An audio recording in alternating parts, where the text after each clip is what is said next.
Unlock your potential today at skillbakery.com. Imagine speaking in English and instantly hearing yourself translated into Hindi in your own browser. No third-party SDKs, no complicated AI setup, just React, Node.js, and OpenAI. Today, we are building a speech-to-speech voice translator app from scratch.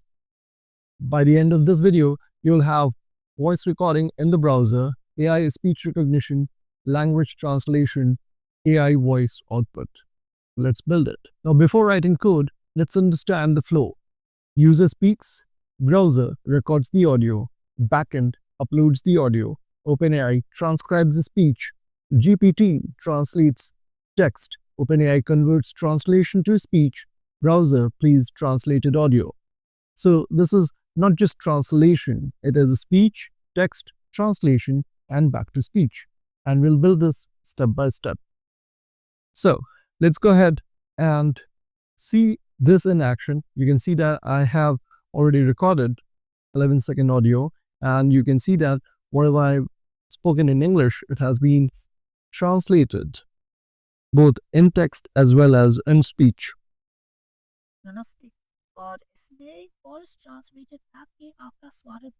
As you can see, it is playing the audio as well.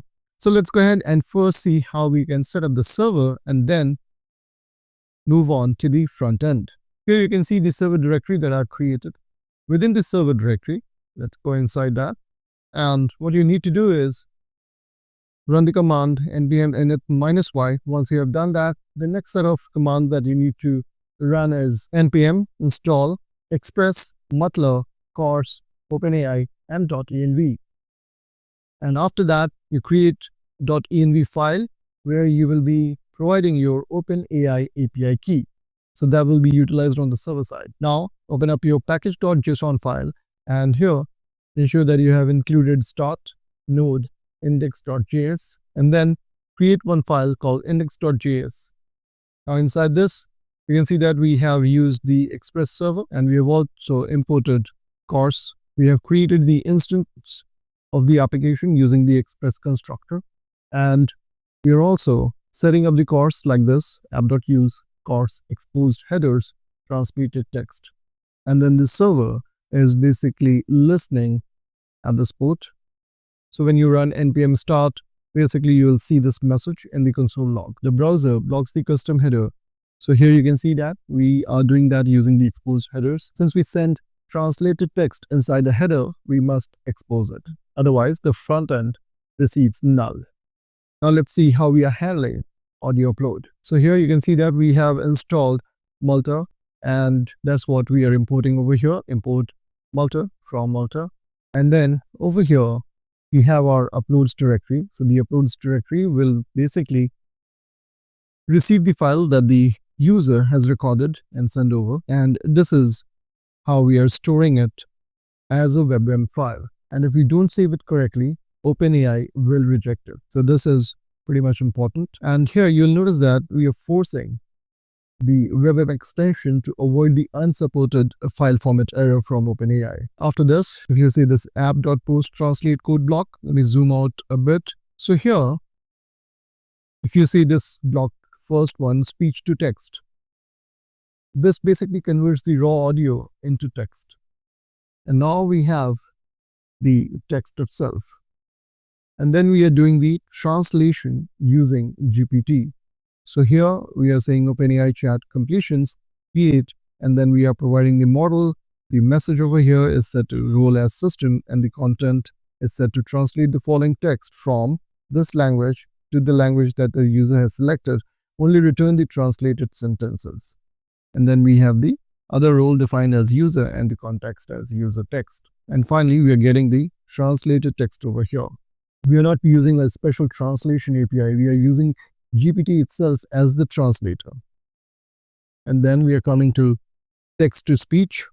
Now we convert the translated text back into audio or voice. So here we have our speech, and we are making use of OpenAI audio speech. We're creating it. We are passing the model over here, GPT-4o mini TTS. And the voice, you can change over here. The one that I have provided is Alloy, and then you provide the text that you want this particular voice speak. And finally, we're converting it to buffer and sending it back. Now our backend is done. Let's go to our front end. And front end, you can see we have a application called client. Now for this, you just need to create one application using npx create react app command. So here inside this voice translator directory, you can simply go ahead and say npx and specify the template create react app and then the name of the app as client. Once that's done, you can simply change the directory and go inside it and then run the application npm start. Now here you'll notice that we have the SRC directory, we have our app.js, and this app.js basically sets the drop down English and Spanish. So the language that you will be speaking, it's assuming that it will be in English and you will be translating by default to Spanish. You can also choose other languages that you might add in the drop down. Like in our case, we have a couple of them. So here you can see we have Spanish, English, French, and Hindi. And the same holds true over here as well. So you can create certain combinations. Now let's see how we are recording in the browser. So here you can see at line number 15, we have this statement const stream equals await navigator.media devices .get user media and audio is set to true. That means we are allowing the audio access, and here we are setting the media recorder to start and then set recording to true, and we are saying that after 10 seconds stop the recording so that we have a shorter chunk of audio that we can directly send to OpenAI and get the translated text. Once that is done, you can see that we are sending the audio to our server, and this is the method which is doing that. You can see we are getting the blob, creating the form data, appending audio from language and to language, and then we are calling the translate method on the server side and passing the data.